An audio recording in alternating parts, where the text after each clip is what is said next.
I bet money that you couldn't guess how many experiences I had to have before landing my dream job at JP Morgan. But if you try and guess in the comments, here's your hint.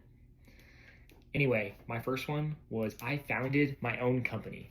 And if this seems crazy, just wait for number 7. But basically what I had to do is first start my own power washing company. I did this in my neighborhood with one of my close friends. After doing over 50 different residential driveways plus some commercial jobs, I was able to talk about this in my resume and put it on my experiences as my own company that I created. Number 2, I was an eBay store owner while this is going on. This is all during junior year of high school.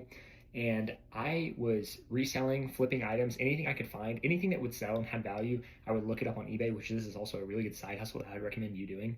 But in order to land this internship, I had to show my eBay store. And number 3, still during my junior and senior year of high school, I was my own portfolio manager. I exchanged over 600 contracts trading the S&P 500 and did so much work to balance a portfolio and work with my dad on basically investing our money. Number 4 was a camp counselor for the summer of my senior year and my first after my freshman year of college. I worked at a camp where I really cultivated my communication skills and my teamwork and collaboration and working in groups.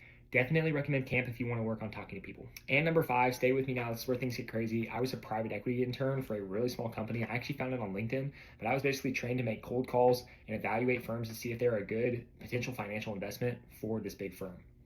Number 6 now, I was a student worker and currently still am for my school. I work in the career readiness department. I do resume reviews and also mock interviews, but I'm trained basically to help guide students in their career path, which is what I do on my page, which is why you should follow me.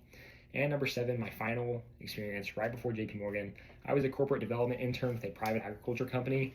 In this role, I worked under bankers and learned how to evaluate financial statements and also build DCF models and value companies at a larger scale than I had in my private equity internship, which then finally led me to number 8, working at JP Morgan this summer as an intern.